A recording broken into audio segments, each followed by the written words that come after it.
Gente, sejam todos muito bem-vindos e bem-vindas. Mais uma tarde de estudos. Hoje vamos dar continuidade ao nosso estudo, né, da obra maravilhosa aí, Jesus e a Atualidade.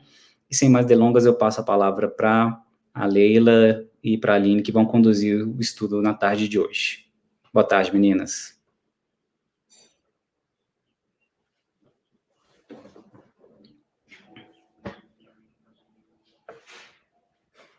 Não sei se a Leilinha... Boa tarde, pessoal. Vamos começar com a nossa prece, então, né? Vamos lá.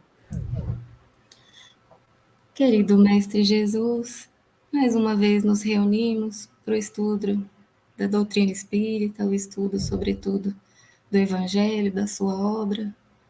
Reconhecemos, Senhor, nossa pequenez, as nossas limitações e rogamos, Senhor, abençoa-nos ainda assim. Nos preencha com a sua bondade, com a sua paciência, com a sua misericórdia e nos auxilie a cada dia, gradualmente, e desenvolvendo o nosso pensamento a ponto de compreendermos a dimensão da sua obra, da sua doutrina, do guia que o Senhor propôs para todos nós.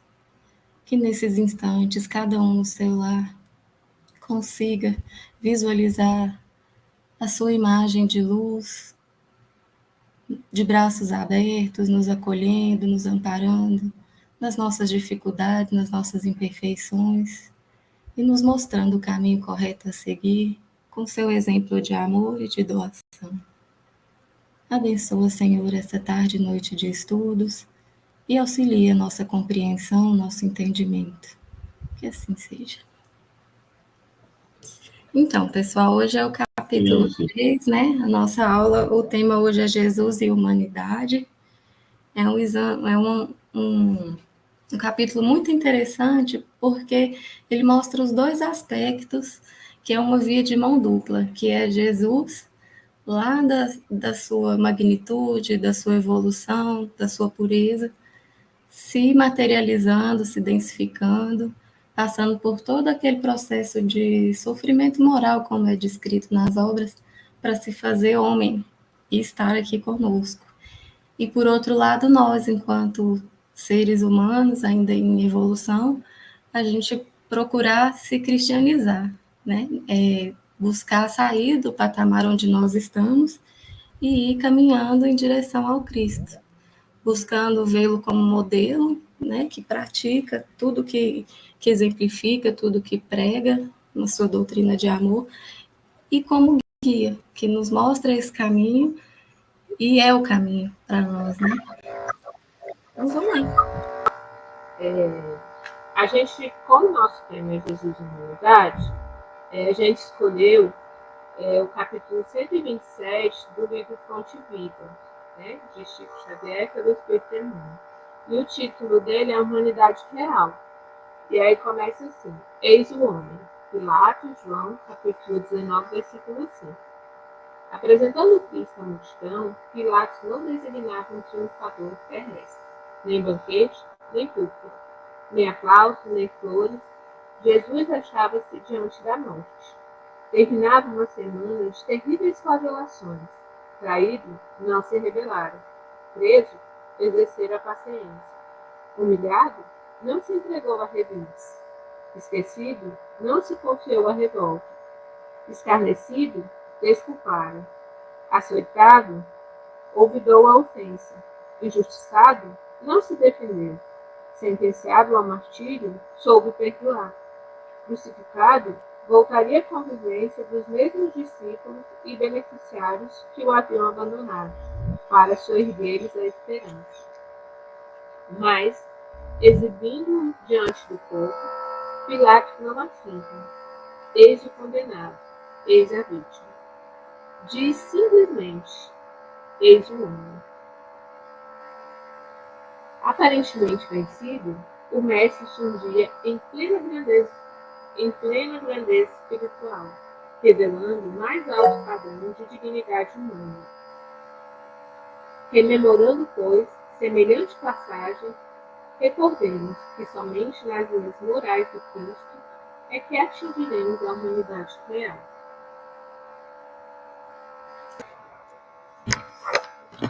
Jesus, o mestre por excelência. Lá no Joana de Ângeles, no livro Jesus e a Atualidade, a gente tem, não havendo criado qualquer doutrina no sistema, Jesus tomou a sua vida o modelo para que o homem se pudesse humanizar, adquirindo a expressão superior. E todos os grandes pensadores de todos os tempos estabeleceram métodos e sistemas de doutrina, ele sustentou no amor os pilotis da ética humanizadora para a felicidade. Quando a gente fala de Jesus, né, quando a gente vê a imagem de Jesus, qual é a primeira imagem que vem para vocês? O que é a primeira coisa? Porque eu estava assistindo uma palestra agora à tarde do Haroldo, e eu não sou uma das fãs de Haroldo, não. Confesso. Mas eu achei muito interessante que ele na palestra dele, ele falava assim, que quando a gente vai fazer uma prece, parece que a gente quer fazer primeiro um currículo de Jesus. A gente fala assim, ô mestre das almas, ô excelentíssimo governador do planeta, e a gente só vai dando características. Eu achei muito interessante a fala dele, porque eu nunca tinha vislumbrado dessa forma, né? Nunca tinha pensado nesse sentido. Aí ele falando assim, mas qual é o maior título que a gente tem, né? De Jesus. Porque quando é perguntado para a gente, né? Qual o modelo a ser seguido, né? E é Jesus, porque ele tem todas essas características de mestre, de humildade, de amor, de serenidade. E aí no texto que a gente viu do Fonte Viva, né? Ele vem falar isso, que mesmo nos momentos que Jesus passou por maiores provações humanas em si, né, além de espirituais, ele se mostrou uma pessoa serena, uma pessoa que não tinha raiva, uma pessoa que no seu olhar ele tinha piedade, tinha misericórdia por aqueles que estavam ali, né, que cometeram o ato de condená-lo. Então, assim, quando a gente lê o Jesus é o mestre por excelência, o que vem na cabeça da gente? O que a gente começa a refletir? Né? Eu queria que vocês falassem assim, porque é tão lindo falar de Jesus e ao mesmo tempo é difícil, né? Porque Jesus é sentir, Jesus é a essência, né, em nós. E aí quando a gente fala Jesus e humanidade, é para a gente ver esses aspectos que a gente tem que trazer para a nossa essência humana. Sem tratar desses títulos, né, que a gente costuma, como você falou, né, nessa palestra do Haroldo, que a gente costuma dar para Jesus, governador planetário e tal, uma coisa que sempre me vem à mente, ou quase sempre me vem à mente quando se fala de Jesus, é o título daquele livro de Leon Ribeiro, Jesus, nem Deus nem Homem.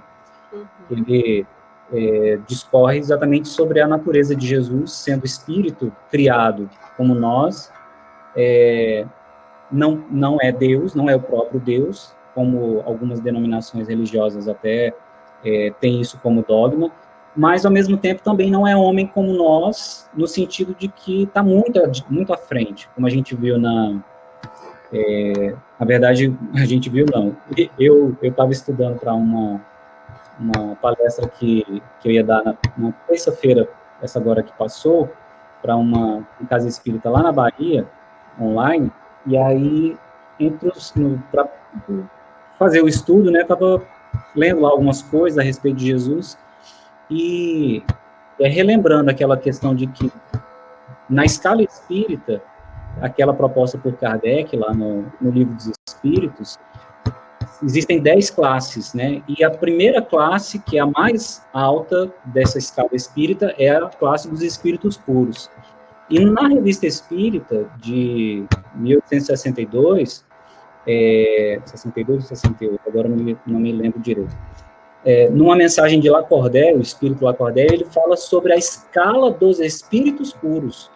Então, assim, para além da escala espírita, quando o espírito alcança o estágio de espírito puro, nessa escala ele ainda continua progredindo, e o topo da escala espírita, a escala dos espíritos puros, o topo dela é a de espírito crístico, que é a condição do Cristo, né? Mas, enfim, por isso, então, a gente, às vezes, entende esse título do Leon Ribeiro, da obra, né, que ele também nem Deus, nem homem, ou seja, não é homem no sentido de que ele já está muito à frente da nossa condição de humanidade que nós conhecemos aqui, muito materializada ainda.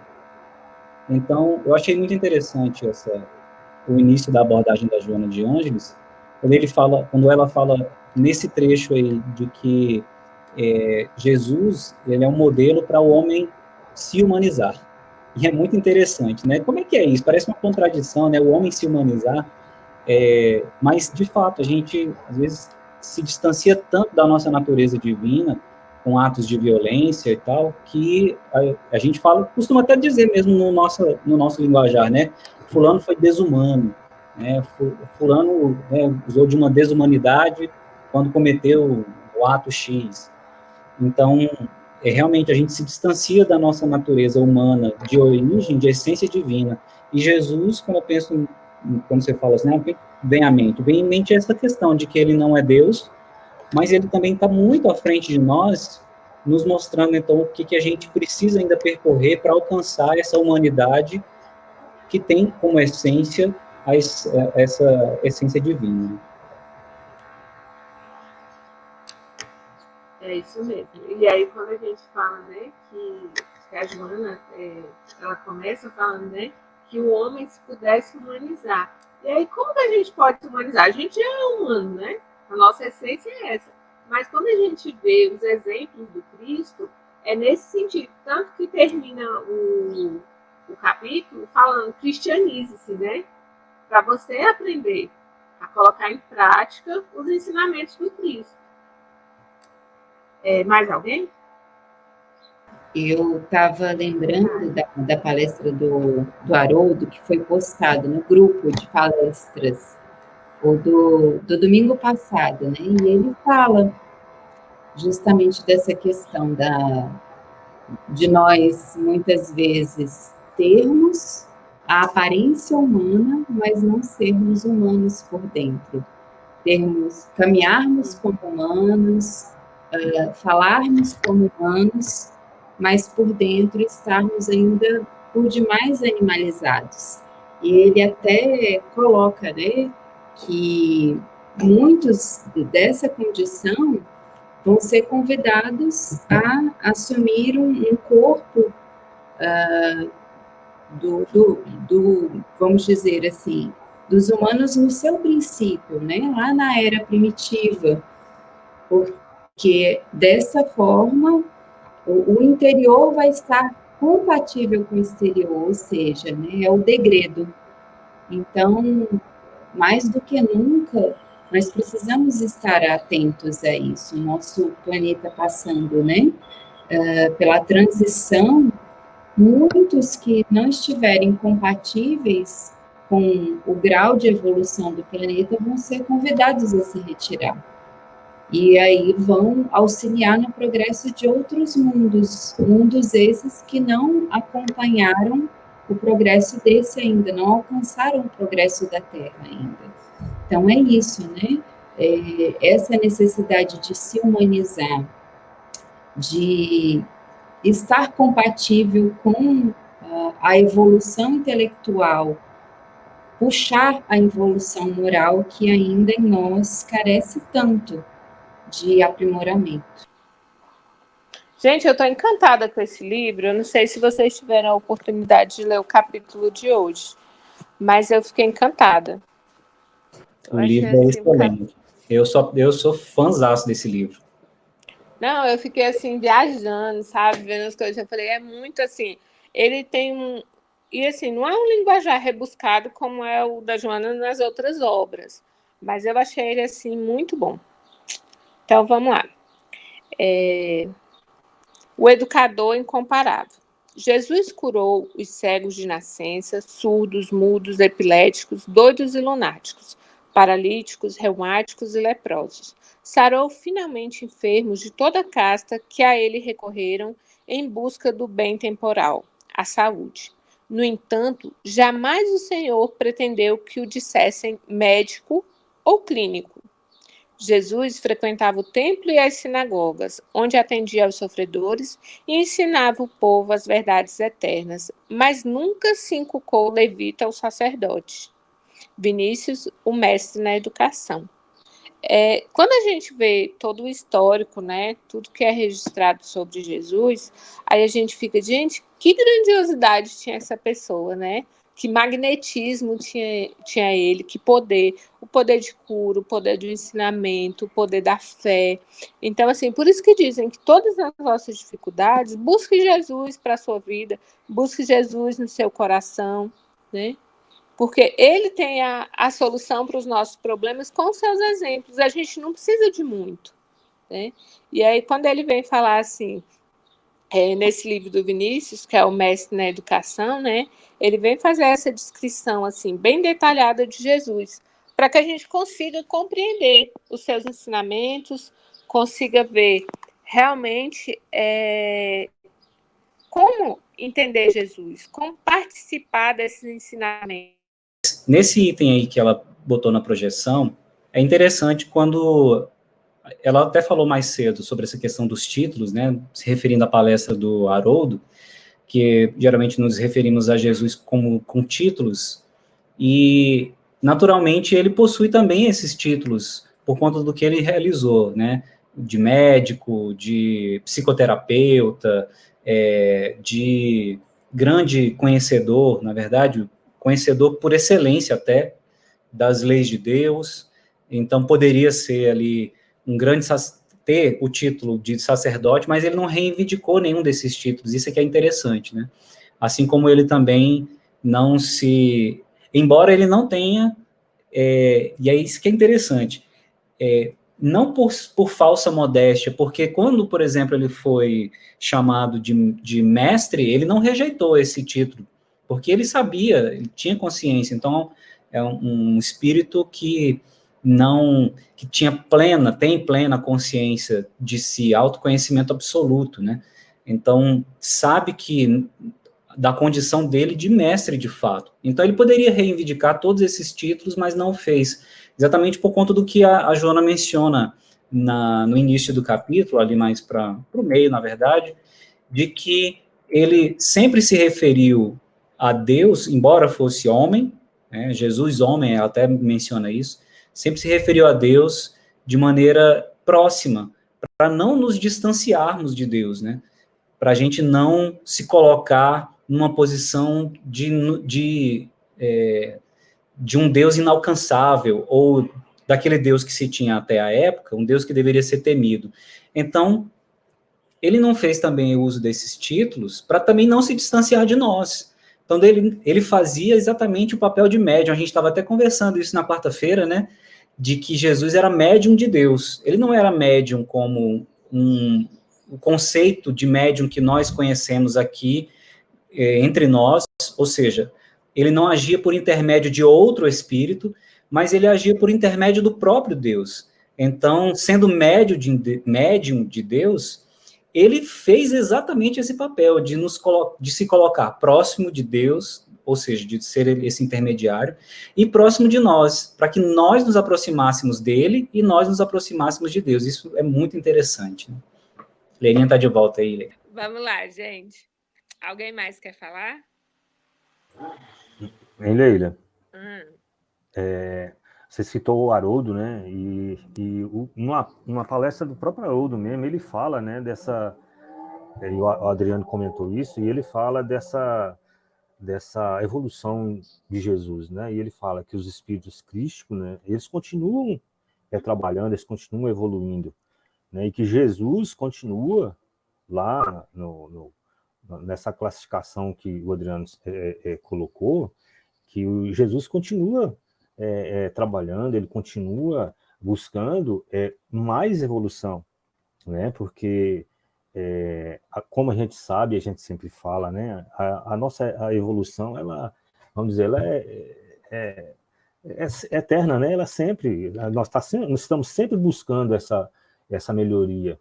E o Cristo não é diferente, ele está também buscando, né? Segundo o Haroldo, buscando essa esse trabalho que é totalmente diferente do nosso, né, por se tratar de espíritos crísticos, né, super evoluídos já. É uma outra situação que a gente não tem alcance nela, mas temos a ideia, né, de que ele continua, né, trabalhando. E quando a gente fala, né, que a gente não consegue ver toda essa situação, que Jesus não fez questão disso, e a gente vê lá no livro Boa Nova, né, onde aquele diálogo de Maria com Isabel, que eles falam de Jesus e João Batista, e Maria fala que ela tem certeza que a ciência que ele usa não é a ciência deste mundo. Então a gente já tem essa ideia, né, de que o que ele trata, o que ele tratou e o que ele trata, né, é dele. Aqui, né, ele trouxe, ele tentou aproximar isso da gente através dos ensinamentos e continua tentando até hoje. E essa é a nossa grande dificuldade, né, eu vejo isso porque a gente ainda não conseguiu entender totalmente o que ele quis e o que ele quer de nós. Às vezes até a gente consegue entender, compreender algumas coisas, mas quando chega para colocar na prática e que a gente tem que abrir mão de alguma coisa, tem que ser, né, mais perseverante em outras, aí a gente acaba que a gente fica, né, no nosso terra-terra mesmo e acaba esquecendo da importância que tem, né, esse trabalho que ele fez e continua fazendo conosco, e através dos seus enviados também, né, os espíritos amigos, e a gente acaba se deixando levar e não coloca, né, o seu caminho, o seu ensinamento, né, a sua direção no nosso caminho, na nossa direção.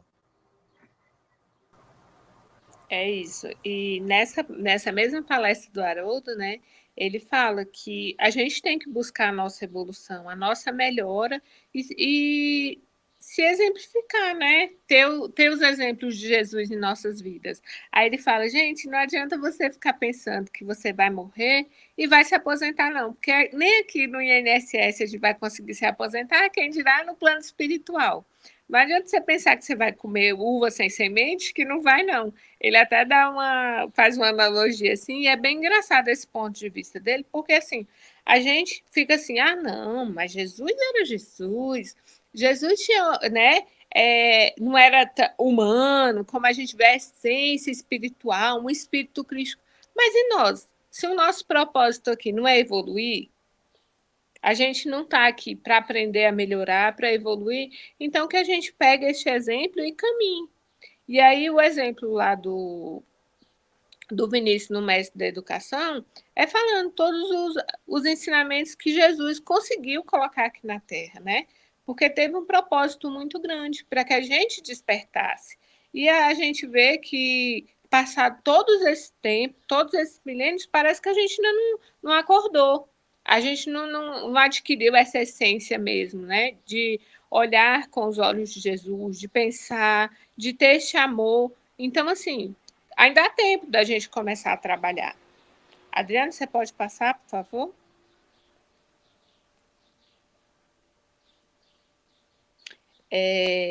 Continuando do livro O Mestre da Educação, né? Vinícius coloca lá: Jesus predisse com pormenores e particularidades acerca o cerco, a queda e a ruína de Jerusalém. Como esta, fez várias outras profecias de alta relevância, porém não consta que pretendesse as prerrogativas de vidente ou de profeta, né? Porque é os títulos, porque Jesus era médico, Jesus era profeta, e o único título que ele adquiriu para si era mestre, né? E Jesus realizou maravilhas, tais como alimentar mais de 5.000 pessoas com 3 pães e 2 peixes, acalmar a tempestade, impondo inconcebível autoridade às ondas revoltas do oceano, ressuscitou a filha de Jairo e também Lázaro, sendo que este último já estava sepultado havia 4 dias. Transformou água em vinho nas bodas de Canaã, da Galileia, e muitos outros prodígios operou, não pretendendo, apesar disso, que o considerasse milagreiro ou taumaturgo. O que aconteceu? Assim que começou a pandemia, eu e minha mãe, a gente assistiu Maria de Madalena, que era uma série, eu acho que tinha 60 capítulos. E, assim, foi muito importante, assim, para ver toda a trajetória. Lógico que a gente sabe que tem um pouco de ficção, né? Tem uma encenação, mas, assim, a essência em si da história de quem era Jesus, né?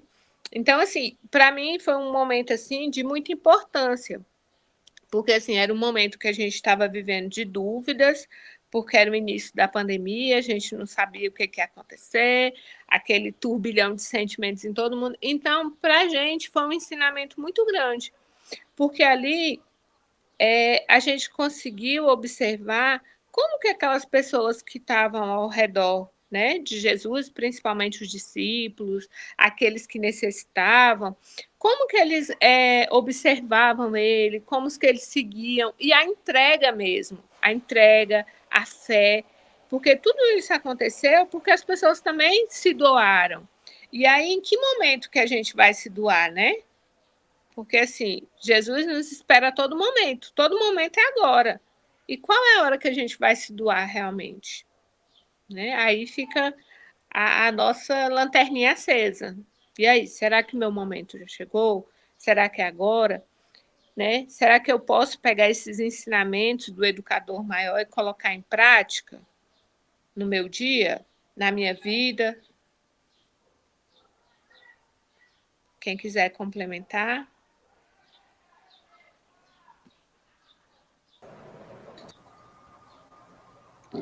Ensinando com a autoridade. E muitos se maravilhavam da sua doutrina, porque a sua palavra era com autoridade. É verdade que ele falava com invulgar autoridade, conseguindo submeter quantos lhe escutavam as assertivas, como se uma força transcendente magnetizasse as multidões, silenciando-as, consolando-as, erguendo-as com dignidade, como dantes jamais alguém conseguira feito equivalente. Amélia Rodrigues, Pelos Caminhos de Jesus.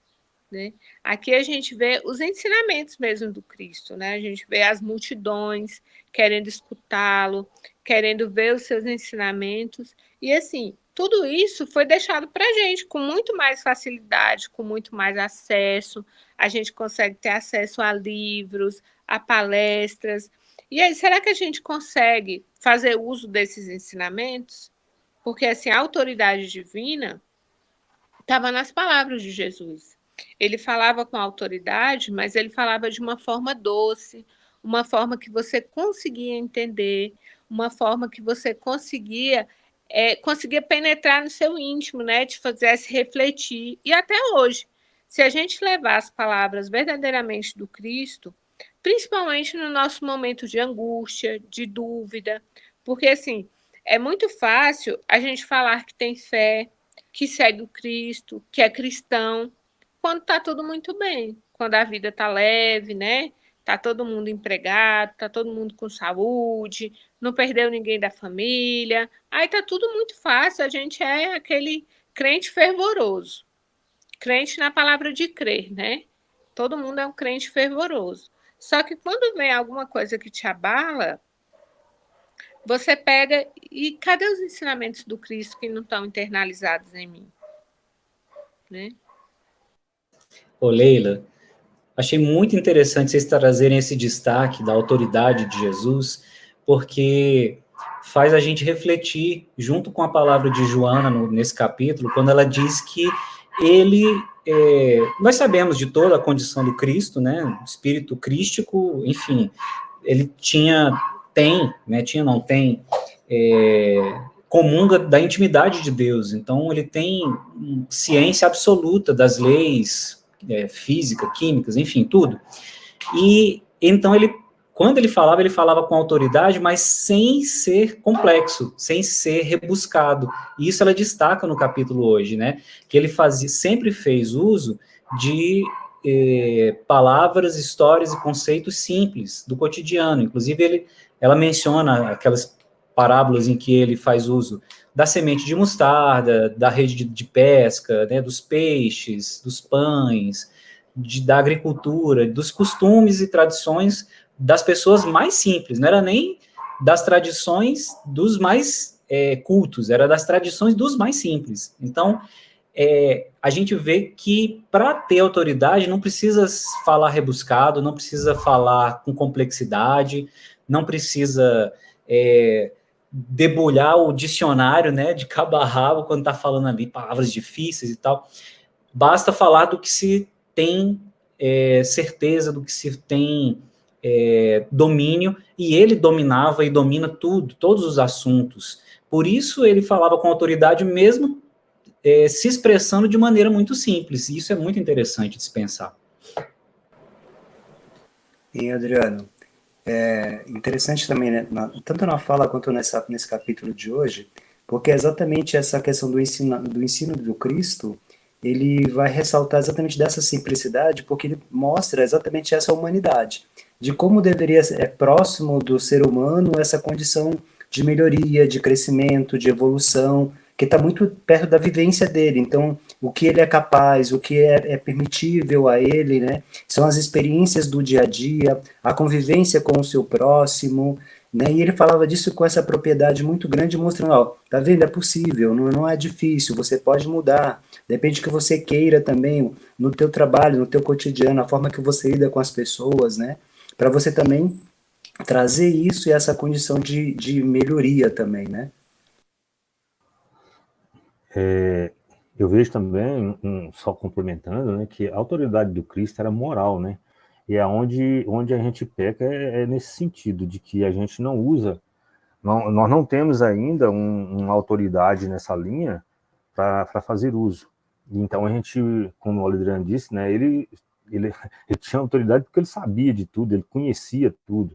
E ele conhecia e conhece tudo, né? Ele conhece cada um de nós, cada dificuldade, cada necessidade que nós temos. Ele tem conhecimento, ele conhece tudo isso, porque ele tinha essa autoridade, porque ele tinha conhecimento, ele tinha o seu moral era totalmente acima daquilo que a gente poderia imaginar, e até hoje, né? E a gente, às vezes, falha justamente nesse sentido, de querer ser, muitas das vezes, aquilo que a gente não tem ainda condição de ser. A gente, às vezes, quer fazer aquilo que nós não temos condições ainda de fazer, não temos conhecimento para fazer. É necessário tentar fazer? Sim. Quando você falou, será que agora é a nossa hora? Sim, a nossa hora é toda hora. Qualquer momento que a gente tem a oportunidade de fazer alguma coisa no sentido de crescimento para nós, é a nossa hora, né? Nós estamos aqui justamente para isso. Então, hoje, essa é a nossa hora. Nós estamos aqui. Cada dia que passa, né, é um dia desse livro que nós vamos escrever, a nossa história, que ele se abre com a página em branco para que a gente coloque ali aquilo que a gente conseguiu aprender naquele dia. Então, é muito gradativa a coisa, né? É devagar, mas é como aquela velha história, né? É devagar que se chega. E a gente precisa entender essa situação e não querer dar saltos e nem querer criar atalhos, porque a gente não vai conseguir dessa forma, né? Sim, e a gente está aprendendo, né? Mesmo devagarzinho, mas a gente está aprendendo. A gente não pode estacionar, mas a gente está aprendendo. E está com vontade. Eu acho que isso conta muito, sabe? A gente querer melhorar, querer se espelhar. Pode passar, Adriano, por favor. O conhecimento da natureza humana. Tá lá no livro Escuta, Meu Filho, de Aura Celeste. Suas faculdades espirituais eram tão desenvolvidas que lhe permitiam ver e sentir tudo através do espaço e do tempo. Sabia o que ia acontecer no mundo dentro dos séculos que viria. Conhecia tão bem as criaturas que podia ver o que fariam nos tempos futuros e o que fizeram nas mais recuadas épocas do passado.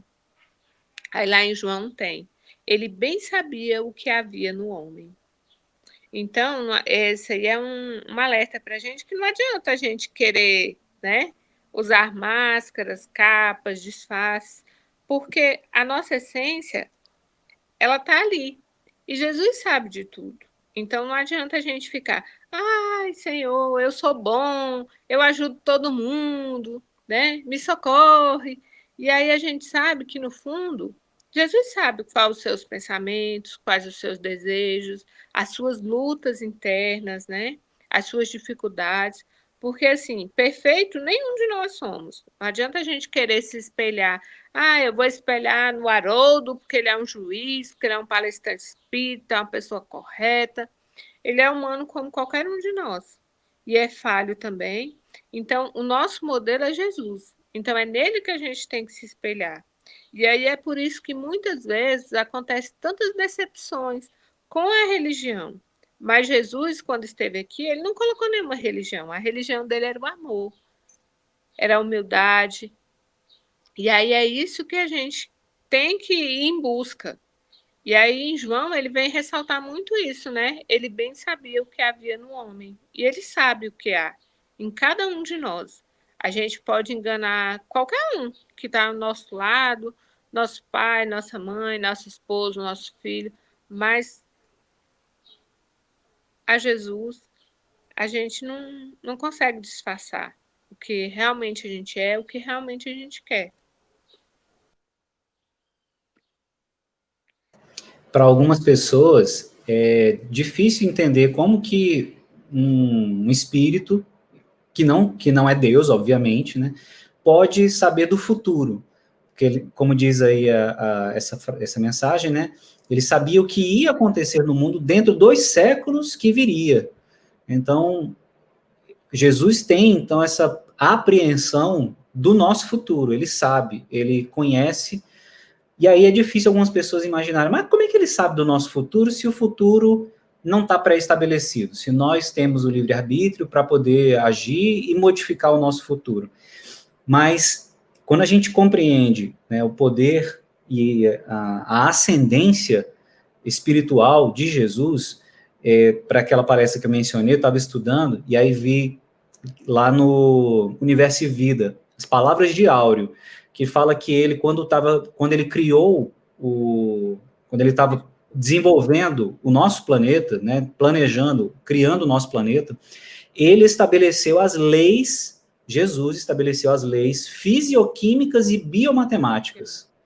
Então, veja, se um espírito tem a capacidade de estabelecer, traçar as leis fisioquímicas e biomatemáticas de desenvolvimento de um orbe, de um planeta, ele tem também, com a mesma clareza, ele tem a clarividência das nossas potencialidades. Então, sabendo do que cada um de nós tem em potencial, ele consegue estabelecer ali por meios, acredito eu, né, na minha maneira de compreender, por meios probabilísticos, ele consegue determinar ali qual serão as nossas escolhas, qual o nosso potencial de erro, de acertos, e ali ele consegue traçar, então, o que tem ali na nossa frente, por saber o que nós temos de fraquezas e de potencialidades. Então, a gente não consegue ter essa noção da grandiosidade do Cristo,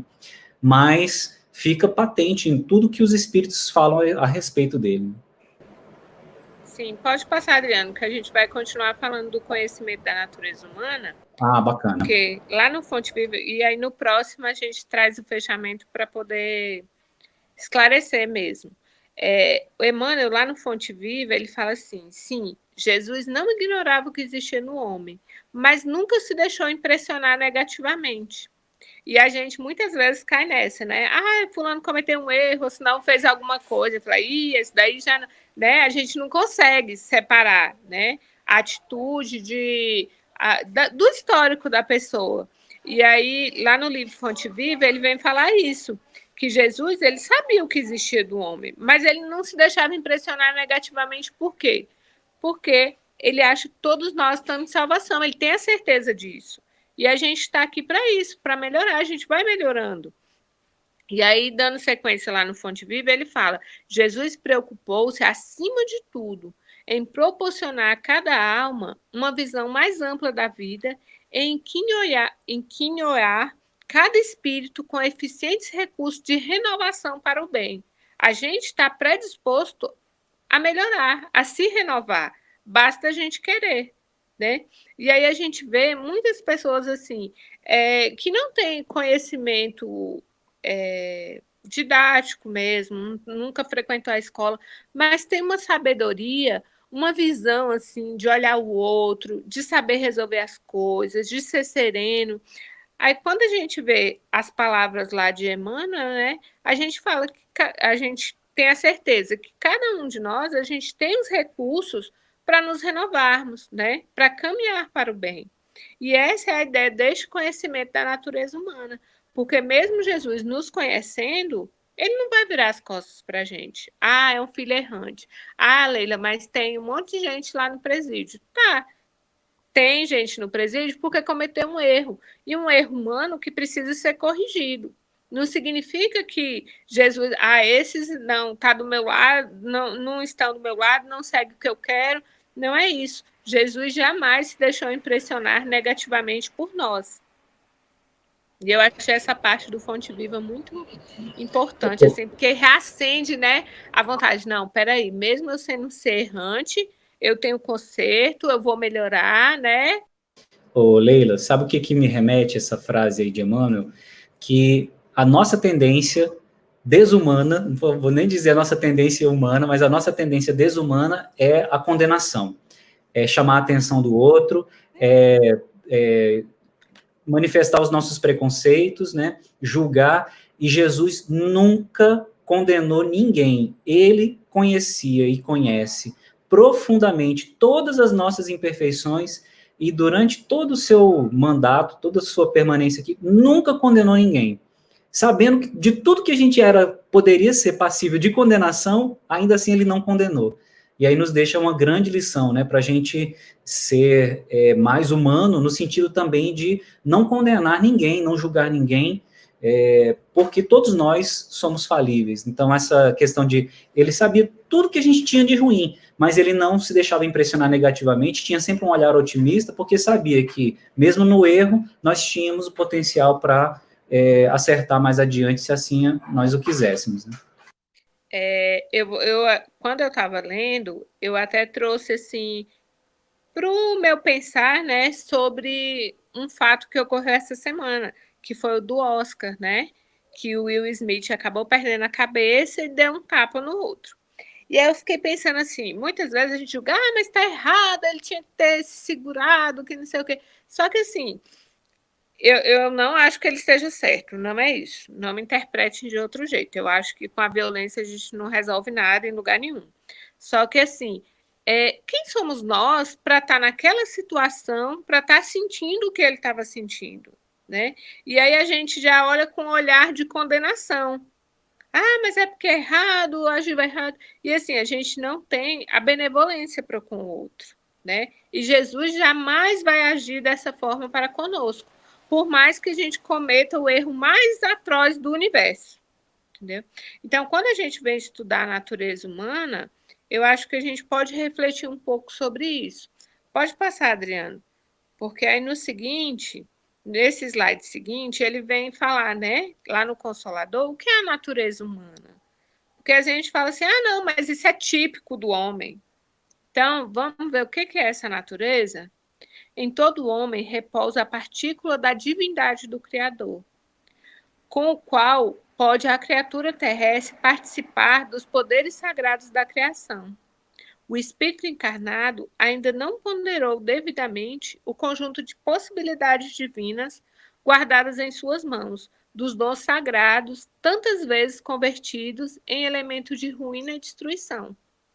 Né? A gente tem uma partícula do Criador em nós. Então, como fazer uso disso? Né?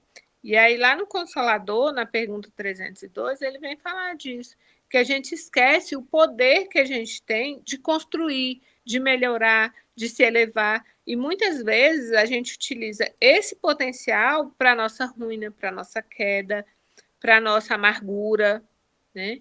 E a gente não coloca em prática.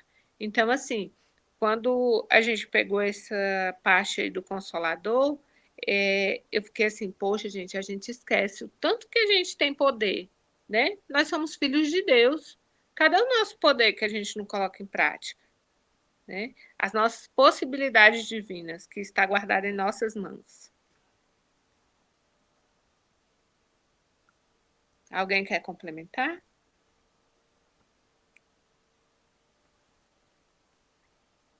Pode passar, Adriana.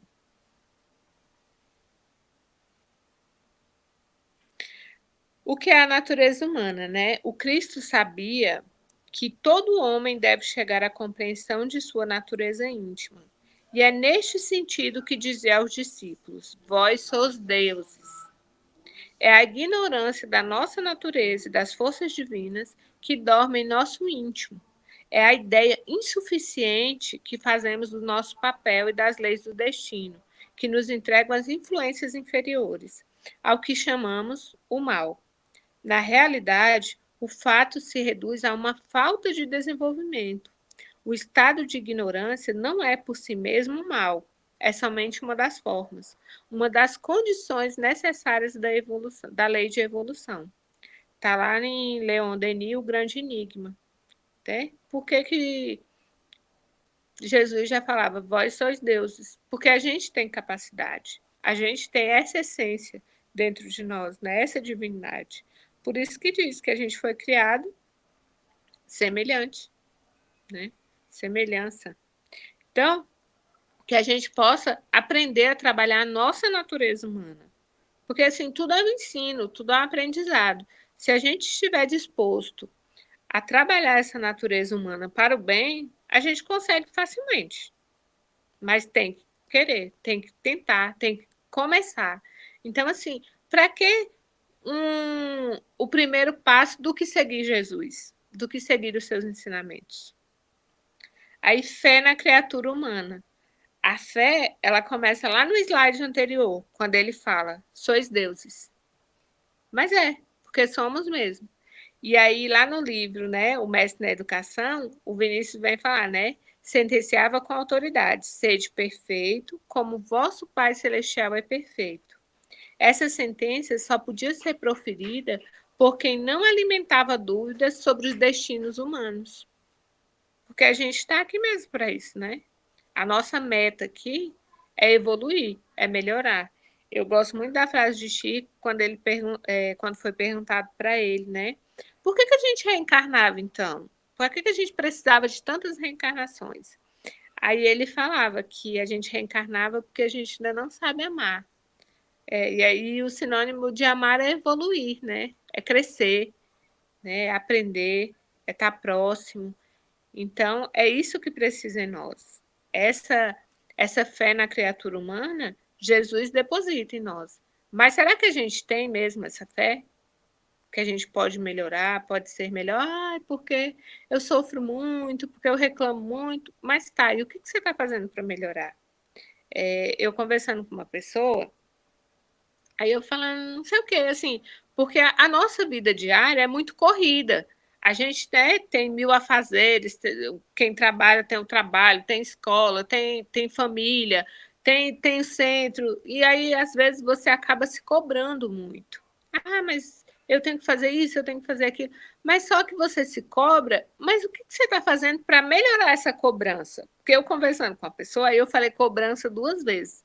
Aí ele falou assim, muitas vezes as pessoas usam que se cobram muito para fugir do que tem que fazer. Mas aí, o que você está fazendo para não ser tão cobrado? Está distribuindo? Está descentralizando os seus afazeres? Está tentando colocar metas que você consegue cumprir? Porque não adianta você querer assim, hoje eu vou fazer, eu vou para a academia, eu vou estudar, eu vou fazer isso, isso, isso. Aí quando chega no final do dia, você fez 2 coisas, e aí vem a frustração, né? Que você não conseguiu atingir sua meta, não conseguiu fazer o que você tinha proposto para aquele dia. E aí, porque você mesmo não acredita que você é capaz, mas aí você vai protelando, deixando para depois, deixando para depois. Mas Deus não, nem Jesus. Ele acredita, ele tem fé na criatura humana, que a gente vai evoluir, a gente vai melhorar. E assim, quando a gente vê o passado, né, o histórico, a gente vê as guerras, aquele circo de leões, a gente vê o quanto que a gente melhorou como humano. Porque eu acho que hoje ninguém ia ficar satisfeito com uma situação daquela. a gente já fica mais reflexivo, já tem um pouquinho mais de misericórdia. Gente, acho que se a gente fosse falar tudo de Jesus, assim, pegar todos os pormenores, porque a gente só pegou algumas partes, né? Porque o nosso título era Jesus e Humanidade, mas, assim, é um tema muito extenso.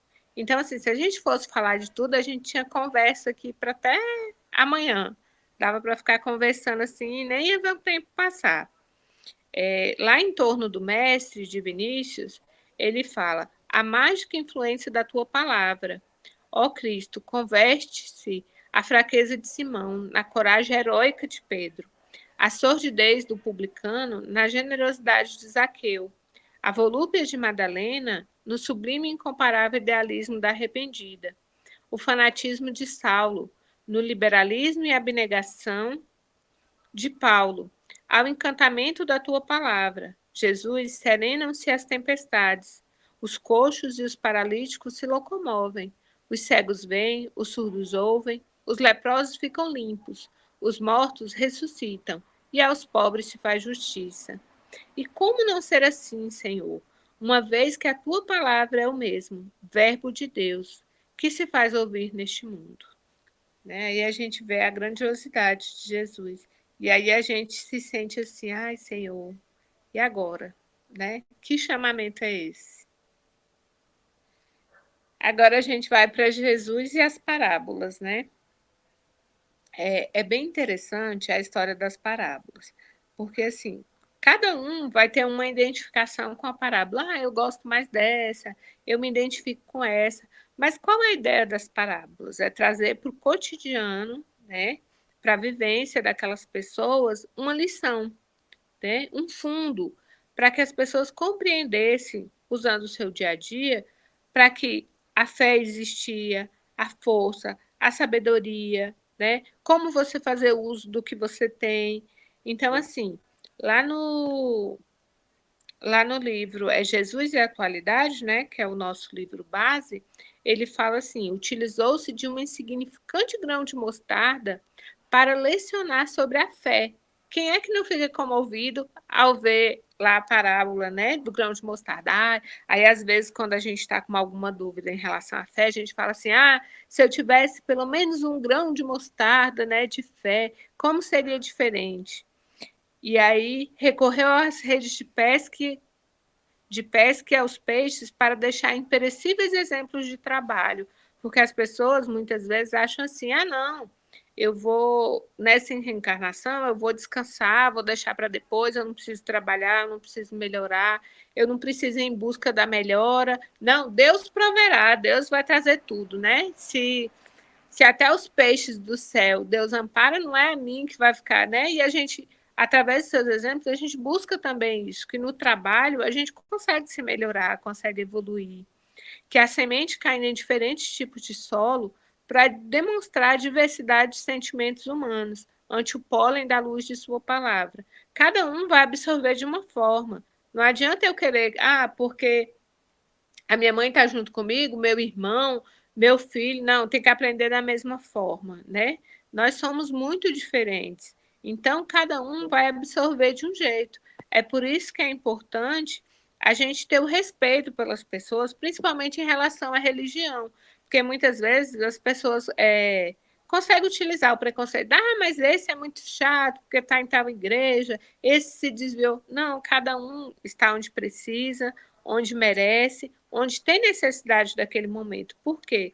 Porque nós somos muito diversidade. Então, a gente vai absorver de cada forma. Então, quando a gente consegue ver os exemplos de Jesus através das parábolas, são os ensinamentos que nos fazem despertar. Epa, peraí, né? O bom samaritano. Quer um exemplo mais lindo do que essa parábola? Interessante, Leninha, é que ele Jesus, né, usou de exemplos simples. Então, por exemplo, para falar da fé, ele escolheu uma semente, mas ele também não escolheu qualquer semente, ele escolheu a menor das sementes. Para falar de trabalho, ele escolheu a profissão, por exemplo, do pescador, que não é qualquer profissão, mas é uma das mais humildes. Ele poderia ter escolhido uma outra mais bem valorizada socialmente, enfim, mas ele escolheu uma das mais simples, né? Ao falar da questão dos corações, né, na parábola do semeador, na parábola do semeador, ele não comete nenhum demérito, por exemplo, com relação aos solos. Ele não fala que um solo é pior ou melhor. Ele fala que todos têm potencial, é tanto que em alguns a semente germina, mas as condições não são tão favoráveis, ou seja, aquele solo precisa ser trabalhado.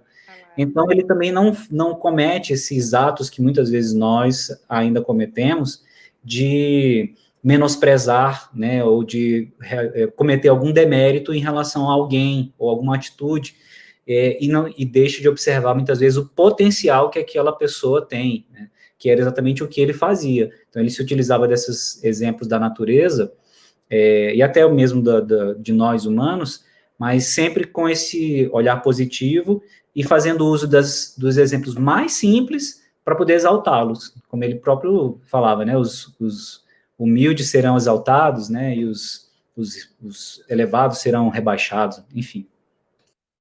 Mas é isso, né? E aí me fez lembrar um livro espírita também, que ele contava a história de uma trabalhadora de uma casa que só tinha, assim, altos palestrantes, né?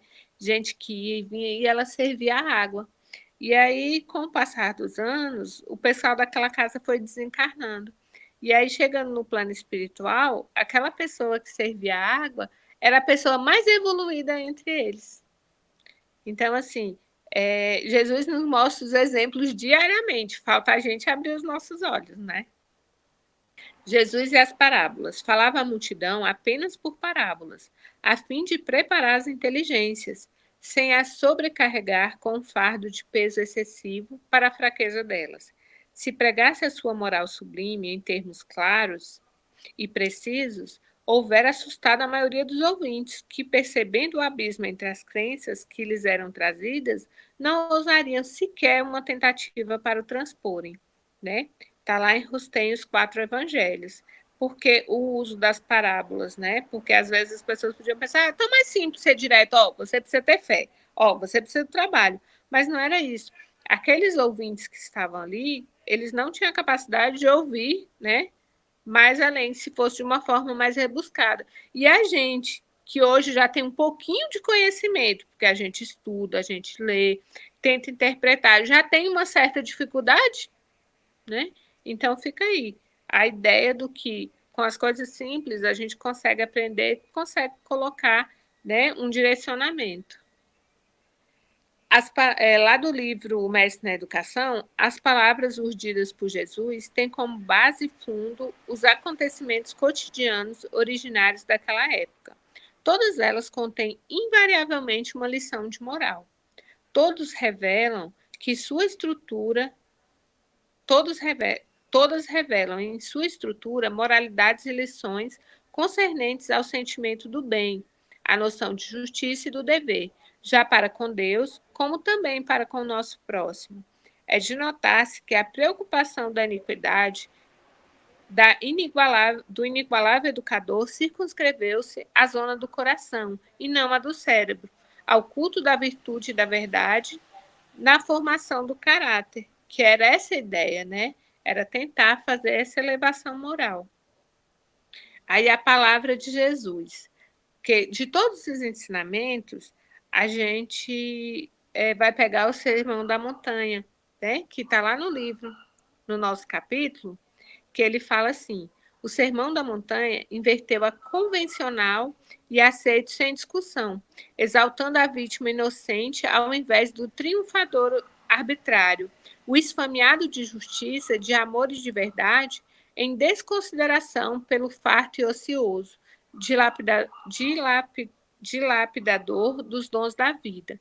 Então, quando a gente pega o Sermão da Montanha, né, a gente vai ver que as palavras do Cristo, elas se perpetuam, mas a gente tem que buscar entender o porquê. Aí o Sermão da Montanha, eu fui lá no Wikipédia para pegar, porque assim, é muito fácil a gente falar que o Sermão da Montanha foram as falas de Cristo, que foram escritas pelos apóstolos. E lá eu achei interessante que ele coloca assim: o Sermão da Montanha é um discurso de Jesus Cristo que pode ser lido no Evangelho de Mateus, capítulo 5 a 7, e no Evangelho de Lucas, fragmentado ao longo do livro. Neste discurso, Jesus Cristo profere lições de conduta e de moral, ditando os princípios que normatizam e orientam a vida cristã. Esses discursos podem ser considerados, por isso, como um resumo dos ensinamentos de Jesus a respeito do reino de Deus, do acesso ao reino de Deus e da transformação que esse reino produz. Eu achei muito interessante porque no Wikipédia ele fez uma síntese, né, do que é o sermão mesmo. E aí, por isso que a gente pediu o Adriano para cantar as bem-aventuranças, né? Porque eu acho que remete a gente um pouco desse conforto espiritual e dessa meta que a gente tem que seguir. Aí as bem-aventuranças, para a gente discutir algumas agora. Bem-aventurados os mansos, porque possuirão a terra. Aí Jesus fez muito mais do que dar-nos o exemplo de mansidão e paciência heróica. Fez da mansidão e da não violência o sinal da verdadeira grandeza. Quando a gente vê um mundo tão tumultuado, tão violento, que as pessoas brigam por nada, que as pessoas atropelam o outro porque você olhou com a cara feia, que briga com você assim do nada, e a gente fica pensando, né, nessa parte lá das bem-aventuranças que ele vem falar, bem-aventurados os mansos porque possuirão a terra. E aí, lá em Mateus fala assim, aprendei de mim que sou manso e humilde de coração, e acharei descanso para as vossas almas. Eu quis colocar os bem-aventurados os mansos, porque o capítulo 9, que fala bem-aventurados os mansos e pacíficos, é um capítulo que eu amo de coração. Porque a gente precisa muito disso, né? Dessa serenidade que tinha Jesus, dessa mansidão, que muitas vezes nos falta. Sai o lado mais animalesco, né? Como a Cris falou lá no começo, a gente ainda é muito instinto, muito animal. Acho que você foi muito parcial, que você escolheu isso aí porque é o capítulo preferido do Evangelho. É mesmo. Não é? Quem me conhece sabe. É meu capítulo. Não, mas assim, às vezes a gente se mostra, né, de um jeito, e é como eu falei lá, Jesus sabe das nossas qualidades, dos nossos defeitos. E assim, como a gente está para evoluir e melhorar, cabe a gente fazer a nossa análise também. Epa, peraí, desse jeito não está dando certo, né? Vamos trabalhando. Então, acho que as bem-aventuranças, ela vem trazer um certo conforto para que a gente consiga lutar contra essas nossas dificuldades e busque o que está escrito no Evangelho.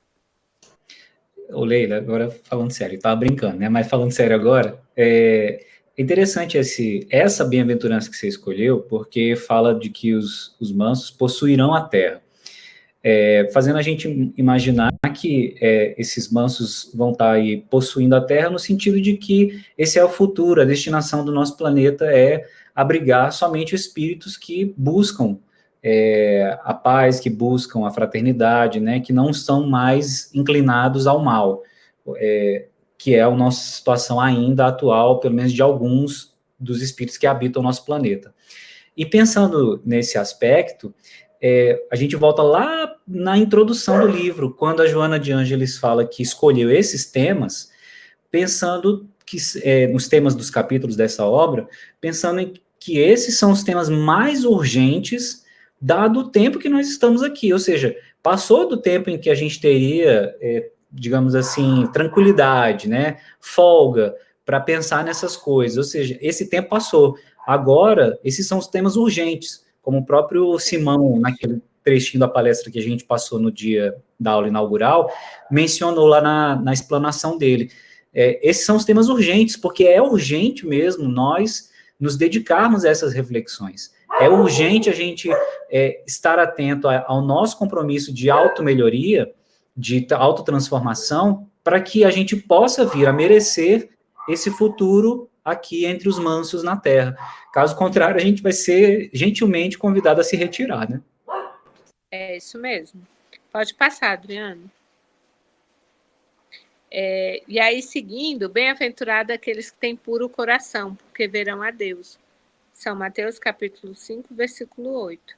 a pureza do coração, aí a gente foi lá no Evangelho, porque ele vem falar muito isso, né? A pureza do coração, ela é inseparável da simplicidade e da humildade.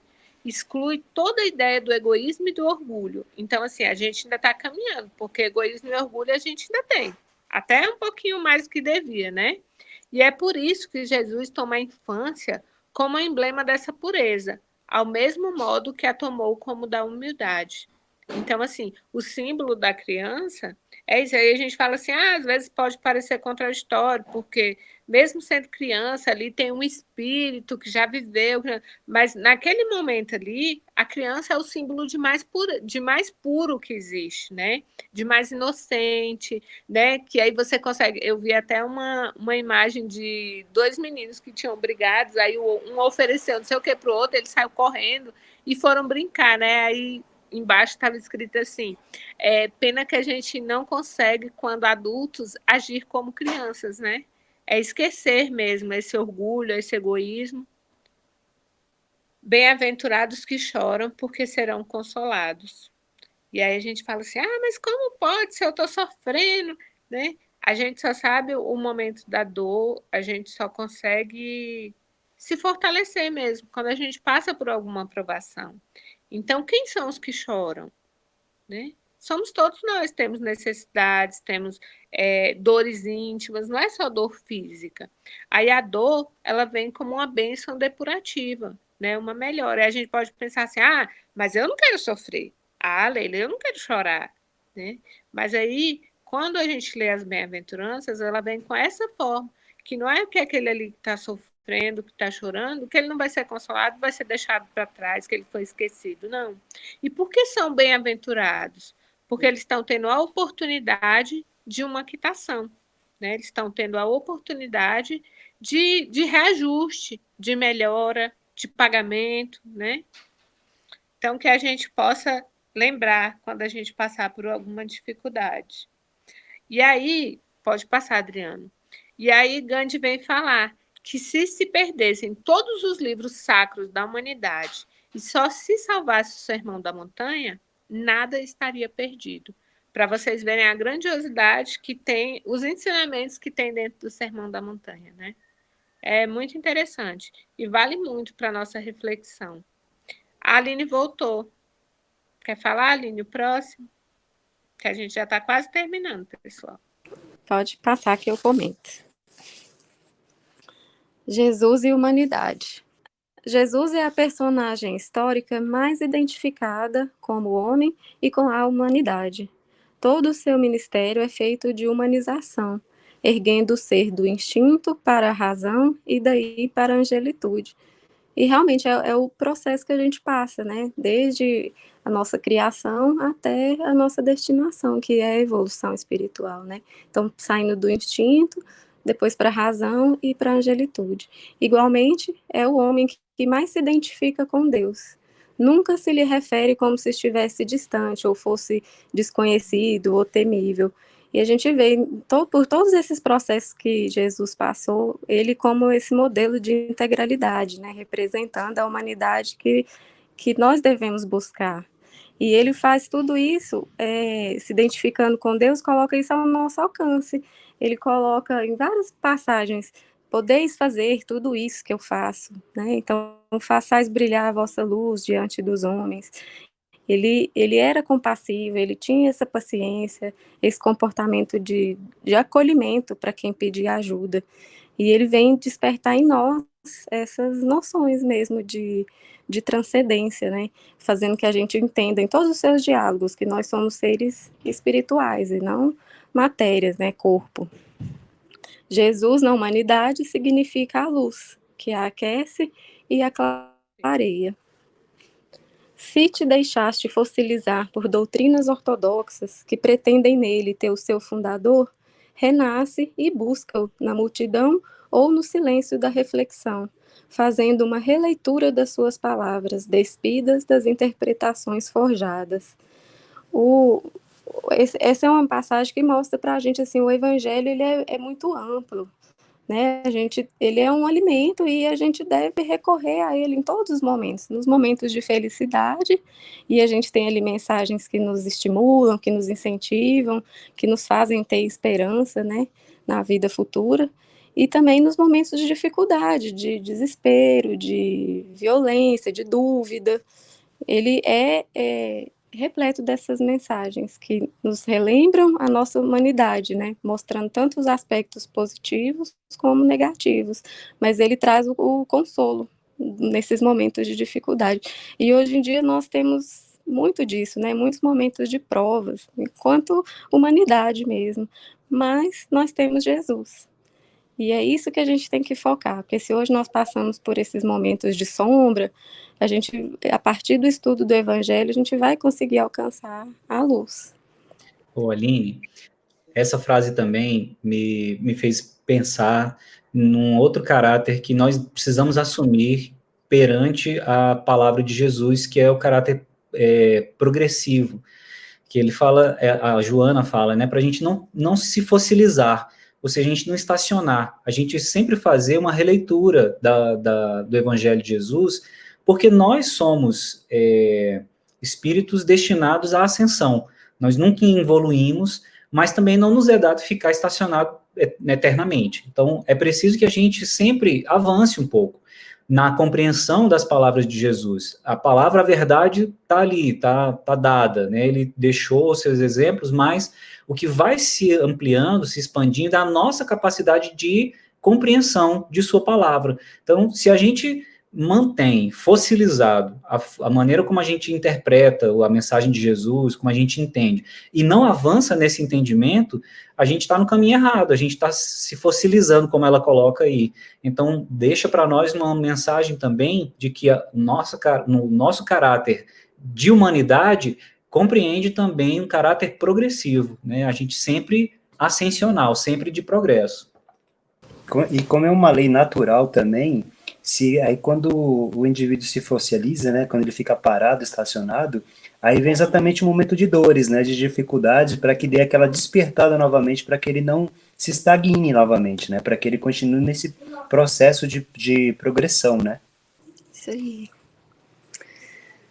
Se te decepcionaste com aqueles que se dizem seguidores dele, mas não lhe vivem os exemplos, ouvida-os, esquece, né? Seguindo na simplicidade dos convites que ele te endereça até agora e estão no conteúdo das suas mensagens ainda vivas, cão ignoradas. Isso é o nosso dia a dia, né? Temos vários exemplos aí na mídia mesmo, eu e a Leila, a gente estava comentando o exemplo do João de Deus, pessoas que estão ali naquela figura representando uma determinada religião e a gente se decepciona com a pessoa, a gente não pode se decepcionar com a doutrina em si, não é porque os seguidores, nós mesmos que nos dizemos cristãos, em muitos momentos a gente cai, a gente erra, isso de forma nenhuma deve refletir a doutrina do Cristo, a sua mensagem, a gente precisa saber separar, né, a ideia dele e dos seus seguidores. Isso dentro da própria casa espírita, a gente convive o tempo todo com as pessoas e a gente estudando, a gente espera muito dos outros. E é aí que a gente falha, às vezes, por projetar ali uma perfeição que está na doutrina e não em quem a segue. Aline, gente, desculpa eu estar falando demais, é porque é muito bom esse livro, eu fico empolgado. Desculpa. Hoje eu falei que mais ponto da cobra. Quase tanto quanto a Leila hoje, misericórdia, mas enfim. Mas só comentar que isso deixa para a gente uma mensagem, que quando a gente pensar assim, ou a gente pode até não pensar, mas a gente ouve algumas pessoas comentando, eu estou decepcionado com o espiritismo, eu me decepcionei com o catolicismo, eu me decepcionei com... E aí a gente remete, eu me decepcionei com o cristianismo, digamos. Se a gente se pegar mencionando fazendo esse tipo de colocação, a gente para e pensa que está muito equivocado, porque nós nunca vamos nos decepcionar com Cristo. Se a gente se diz decepcionado com o espiritismo, é porque a gente está decepcionado com alguma pessoa, nunca com o espiritismo, porque o espiritismo, sendo o cristianismo redivivo, ou seja, sendo o retorno da própria palavra de Jesus, né, mais iluminada pelos Espíritos, Então a gente nunca vai se decepcionar com o Espiritismo, a gente nunca vai se decepcionar com o cristianismo no sentido da palavra do Cristo, com o Evangelho de Jesus. Se a gente se decepcionar algum dia é porque a gente está decepcionado com pessoas. Aí alguém, como ela diz aí, né? Alguém que se dizia seguidor de Jesus ou alguém que se dizia seguidor do Espiritismo, que a gente se decepcionou, mas não com o próprio Espiritismo, não com o próprio Evangelho de Jesus. Jesus veio ao homem para humanizá-lo, sem dúvida. Cabe-te agora esquecer por momentos das tuas pequenezes e recebê-lo, assim cristificando-te no logro da tua realização plena e total. Ela termina o livro com este parágrafo, né? Para que a gente consiga se cristificar. Então, que essa seja a nossa meta. A nossa meta diária, a nossa meta do ano, nossa meta como espírita e como espírito. Para encerrar, a gente ainda tem 4 minutos, porque eu gosto das coisas cronometradas, quem sabe diz. Eu peguei um conto de Irmão X, é rapidinho. O nome do conto é Versão Moderna. E respondendo ao companheiro que havia solicitado a tradução do Sermão da Montanha, do Sermão do Monte, em linguagem moderna, o velhinho amigo deteve-se no capítulo 5 do apóstolo Mateus e falou, com sua voz cheia e vibrante: Bem-aventurados os pobres de ambições escuras, de sonhos vãos, de projetos vazios e de ilusões desvairadas, que vivem construindo o bem com o pouco que possuem, ajudando em silêncio, sem a mania da glorificação pessoal, atentos à vontade do Senhor e distraídos das exigências da personalidade, porque viverão sem novos débitos, ao rumo do céu que lhes abrirá as portas de ouro, segundo os ditames sublimes da evolução. Bem-aventurados os que sabem esperar e chorar, sem reclamação e sem gritaria, suportando a maledicência e o sarcasmo, sem ódio, compreendendo nos adversários e nas circunstâncias que os ferem, abençoados aguilhões do socorro divino, a impeli-los para diante na jornada redentora, porque realmente serão consolados. Bem-aventurados os mansos, os delicados e os gentis, que sabem viver sem provocar antipatias e descontentamentos, mantendo os pontos de vista que lhes são peculiares, conferindo, porém, ao próximo o mesmo direito de pensar, opinar e experimentar de que se sentem detentores, porque, respeitando cada pessoa e cada coisa em seu lugar, tempo e condição, equilibram o corpo e a alma, no seio da harmonia, herdando longa permanência e valiosas lições na terra. Bem-aventurados que têm fome e sede de justiça, aguardando o pronunciamento do Senhor através dos acontecimentos inelutáveis da vida, sem querelas nos tribunais e sem papelórios perturbadores que somente aprofundam as chagas da aflição e aniquilam o tempo, trabalhando e aprendendo sempre com os ensinamentos vivos do mundo, porque efetivamente um dia serão fartos. Bem-aventurados misericordiosos, que se compadecem dos justos e dos injustos, dos ricos e dos pobres, dos bons e dos maus, entendendo que não existem criaturas sem problemas, sempre dispostos à obra do auxílio fraterno a todos, porque no dia da visitação da luta e da dificuldade, receberão o apoio e a colaboração de que necessitam. Aí ele fala mais algumas bem-aventuranças e termina assim: a essa altura, o iluminado pregador passeou o olhar percussiente e límpido sobre o nosso grupo, e, fim da ligeira pausa, fixou nos lábios amplo e belo sorriso, rematando serenamente: rejubilem-se cada vez mais, quantos estiverem nessas condições, porque hoje e amanhã são bem-aventurados na terra e nos céus. Em seguida, retomou o passo leve para a frente, deixando-nos na estranha inquietude e na indignação manifesta que se dispõe a pensar. Irmão X. Vamos fazer nossa prece? Vamos fechar os olhos, pedir ao Mestre Jesus que nos ampare, que nos mostre, Senhor, o caminho para conseguirmos ser cristãos, para que possamos trazer o Cristo para as nossas vidas, para as nossas atitudes, que possamos sempre lembrar dos teus ensinamentos de amor, do teu olhar de bondade para conosco, que possamos lembrar que sempre somos amparados, mesmo quando não percebemos, que o teu amor bendito possa entrar em nossos corações e espalhar amor e bondade onde quer que estejamos. Que assim seja.